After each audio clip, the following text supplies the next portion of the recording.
So good day everyone. So today we will conduct a crankshaft deflection. So the purpose of this toolbox meeting is in order for us to have a safety while we are doing crankshaft deflection. So before we will start this toolbox meeting, so we will start prayer. So Miss Second Engineer Calope, please lead the prayer. Okay, hey guys, first, sign across, understand the Holy Spirit in it. So, Lord God, please guide us in our overall or our crankshaft reflection this day. So, um, we are well, need your guidance during our operation, our machine. So, Okay, be seated.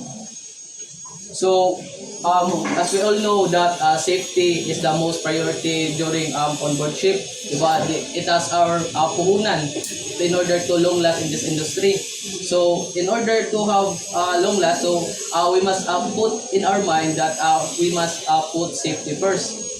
So, first, we will have PPE. So, that is a personal protective equipment. So, any suggestion what are the PPEs that we must wear during a crankshaft deflection? safety shoes, Okay, safety shoes, Cover all.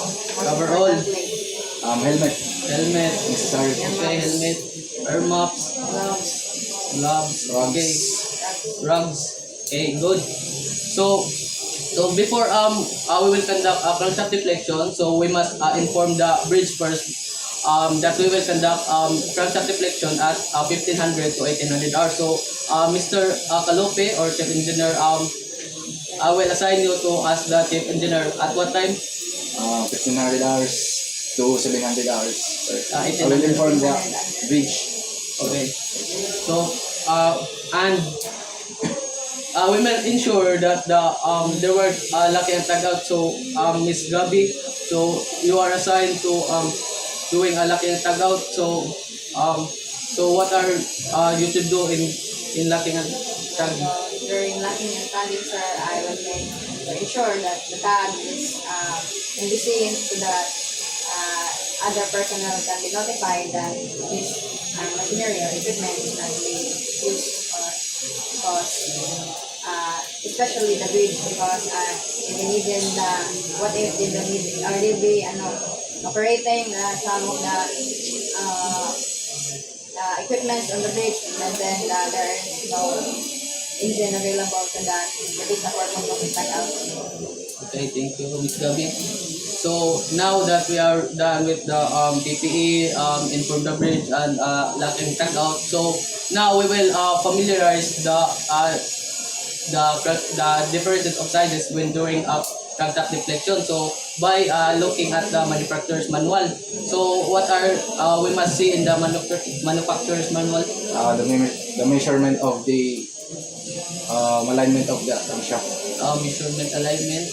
Okay. Then Ms. Gabi. Running hours. Then and I think we must also need the maximum differences at crankshaft deflection. So maximum differences. So I will also prepare the tools that are needed, sir. So if ever there's a lack of tools, so can you please inform me about that so we can execute. So what are the tools that we are needed during our crankshaft deflection? So We'll be needing especially wrenches for opening the bolt nuts and also the special tools which is the dial gauge deflection. so dial gauge is the most important when going crankshaft deflection because if we don't have that, so Useless. useless crankshaft deflection. So after that, since we are talking about all the tools, so we must discuss what are the spares needed.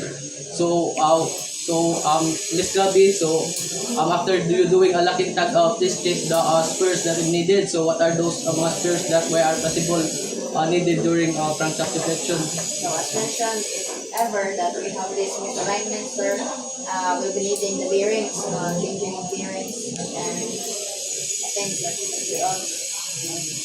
Okay, bearings. Correct. If there are there are findings that were crankshaft deflection, so there are tendency that our bearings become wear all because of high temperature. So next, since we are doing the crankshaft deflection and we are involved in this dangerous environment in the engine room, so we must assess first the risk assessment and the management that we must do. So, diba, since our safety is the most priority, so before we're going to the working place, we must first indicate what are the mga possible risks that we will engage when we are working in the engine, or we are conducting a crankshaft deflection. So what are those that you may think that are possible risks that are present when we are conducting crankshaft deflection? Possible risk of that, sir, is that during turning of our flywheel, then you know that when we turn that flywheel, also the movement of the piston and crankshaft changes. So possible that we'll be holding the dial gauge, then possible that our fingers could be cut or jammed or cutting brush, and other might be discussed by. No. There's also possible that we will slide our working area. So first is we must clear the working area so that to avoid any slide sudden accident. So We also hit our head during that. During the operation. there are possibilities of hit by head, then cuts, then slip, slip. So in order to minimize those risks that we are observed in the or the possible happening. So there are papers or mga you will prepare the things to be needed in the proper way for the management of those risks. So to finalize all the situation. So while doing the while we conduct the crankshaft deflection, so while if there is available, Mr. Kalupe will assign you to fill up those logbook and this for the documentation purposes, and if you have time or you have a cell phone needed, So I can take a picture. take a video. picture. So after we will conduct a crankshaft deflection, so ensure that all the tools are needed are being kept. So housekeeping is as necessary because it is important because there are tendency that it may lose and kasapan kata. So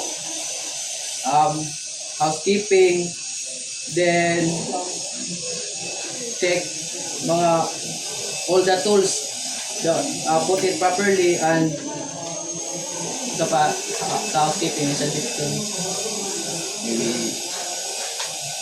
Maybe updating, clearing the clothes, also clearing equipment like putting back Area. putting back the equipment in the proper place, like you remove the crankcase door, Or and close the indicator stops. Okay. So the toolbox meeting is in. So I will see you at 1500 hours at the engine room. So Okay, sir, thank you. meeting is adjourned. sir.